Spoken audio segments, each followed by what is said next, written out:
Hey everyone! So for the few hundred people that were subscribed to this channel earlier this year, you may have seen an earlier version of this video before. Unfortunately, it was one of the two videos that suffered a viewbot attack and I had to take it down.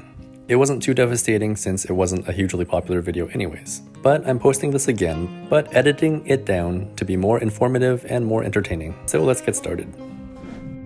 So this will be a full walkthrough from Stotis, the location of the main Vilnius bus and train stations, through the Old Town and all the way up to the top of Gediminas Castle Tower. So we started this walk in front of the Vilnius train station, and in case you didn't know, the main bus station and the train station are literally across the street from each other. Since they are both quite small and easy to pass through, making a connection from train to bus, or bus to train, is quite simple.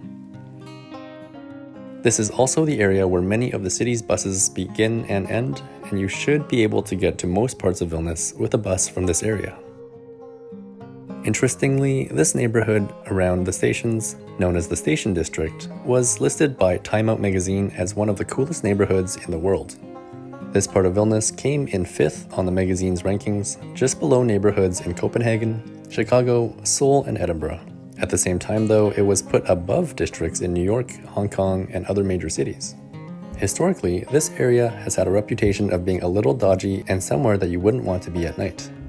I think the reputation is worse than reality, but I can agree that from time to time you'll get some interesting individuals hanging out in the area between the two stations.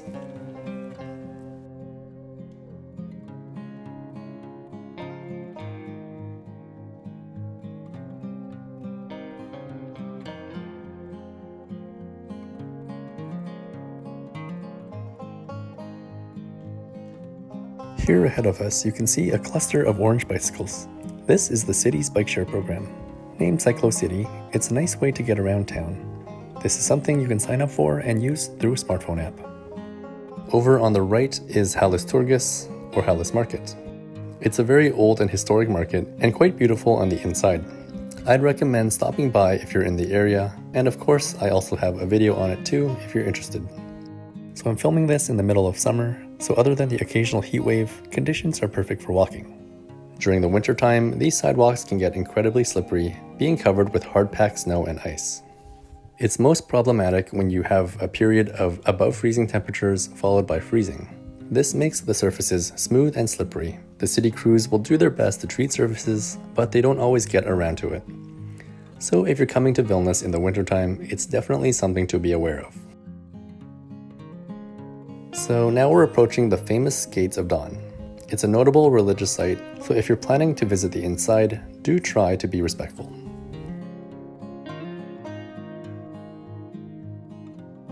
Passing through the gates, we are now properly in the Vilnius Old Town. Unfortunately, we're filming at a time where there's lots of construction work in the area. Hopefully, it won't be around when you're ready to travel here.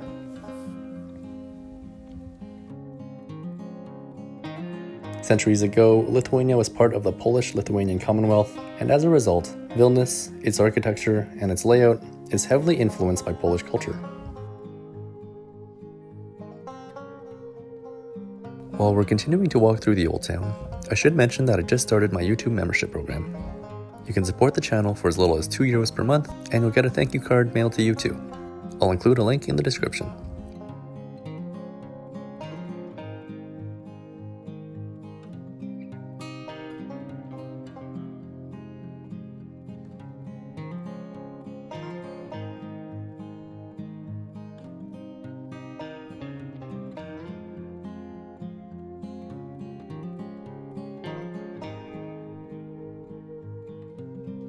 On the right is one Etnodvaras restaurant, and Etnodvaras is a chain of restaurants that offers traditional Lithuanian cuisine. While many locals will insist there is better food out there, I don't think it's too bad, and the prices are quite reasonable. Of course, I have a video on Lithuanian food to check out, which also mentions a few other restaurants you can go to.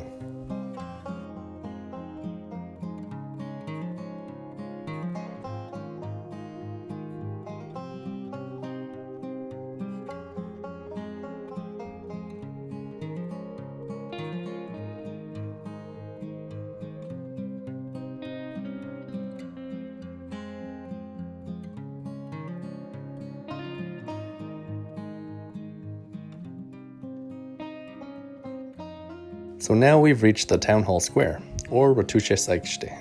It's often a meeting point for walking tours, but from time to time is a site for many cultural events as well as protests and demonstrations. In the summer, part of the open area will have bar and restaurant seating too. And at least in the past few summers, the city has set up a nice misting station to let people cool off from the intense summer heat.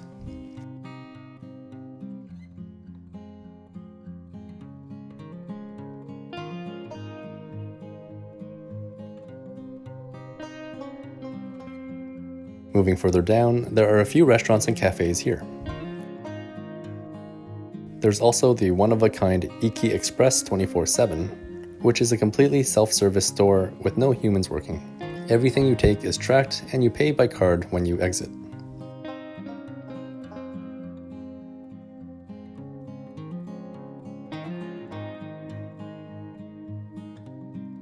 Going further down, we're approaching the top of Pilies Gatve, or Castle Street. This is a fairly touristy street, but it's also just a nice place to walk through. This area here is full of small stands with local vendors selling art, or gloves, mittens, hats, and souvenirs.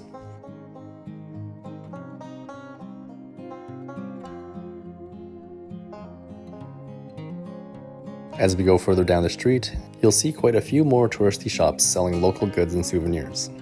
Do keep in mind that the street vendors aren't likely to take card, so you might want to have some cash on hand to do shopping.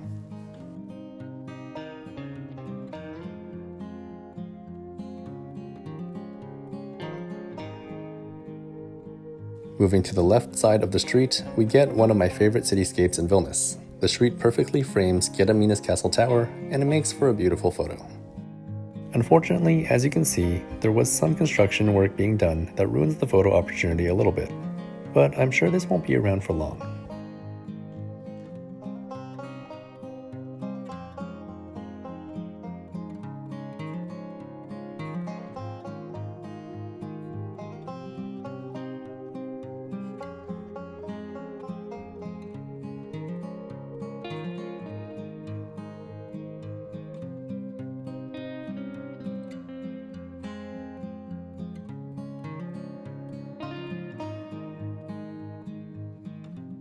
But reaching the bottom of Castle Street, we are met by the beautiful Vilnius Cathedral and its bell tower, as well as the Palace of the Grand Dukes of Lithuania. At this point, if you're hoping to walk up the castle hill, the shortest path to the gate will be on the right.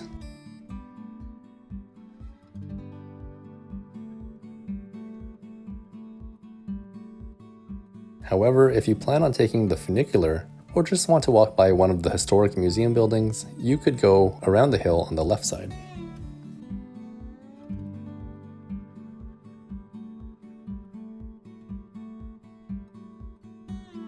Because of more renovation work, we can't walk in front of the National Museum here. I won't say too much about the National Museum as we pass behind it, but I will post a link here and in the description if you're interested in checking it out.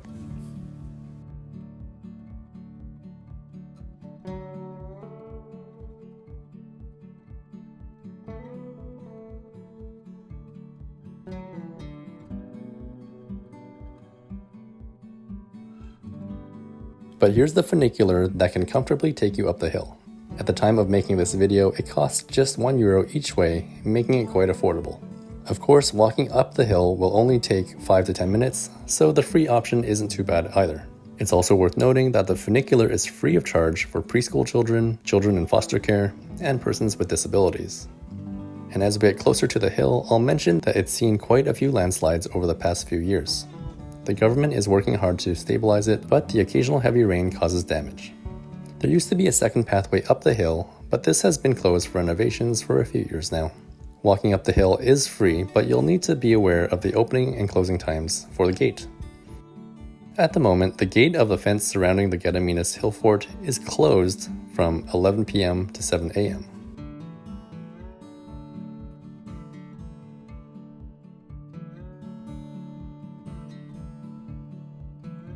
As I mentioned, the walk isn't too bad, and for a person who is in generally good physical condition, it shouldn't take more than 5 to 10 minutes.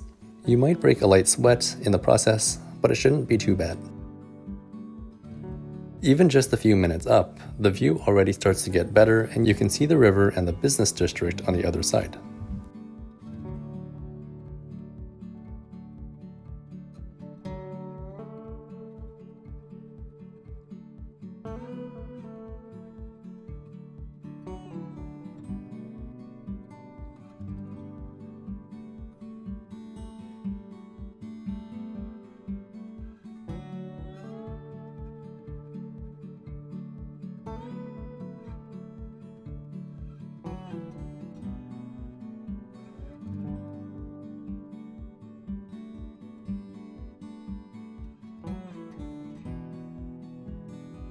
And as you can see, the view from the top is quite nice.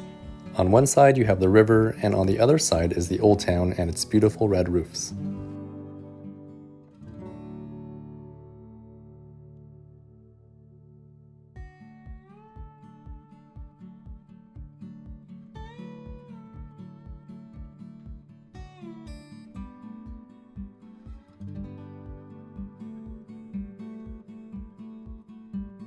Over to the east is the Three Crosses Monument. You can also walk up there for free too. Again, it's easier than it looks, and the benefit of going up there is that you'll also get a nice view of the castle tower. At this point, I'm going to use footage I took from my first attempt at this walking tour in March. The first time I filmed my journey going into the tower, paying for a ticket, and going all the way up to the top. The footage is a bit shakier than what you've been watching, so hopefully it's not too bad. Admission into the tower costs 6 euros for a regular adult, but there is a long list of other fares for children, families, seniors, and more. They do take card and cash here.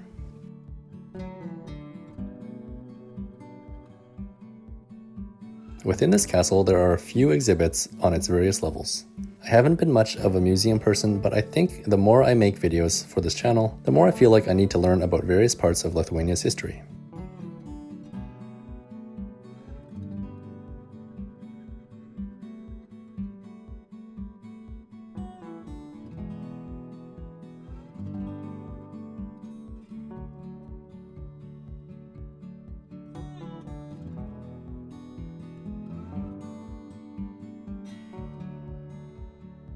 You should know that there are 2 sets of stairs inside the tower. The stairs to the very top of the tower are located closest to the exit door, and on the way up you'll find a few more interesting exhibits.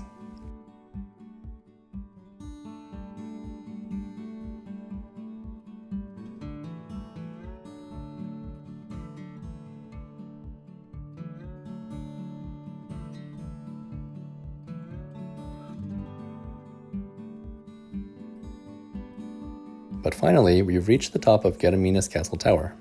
The view isn't significantly better than at the base, but it's still quite nice. And of course it's worth checking out if you have the time and want to see some of the exhibits inside the tower.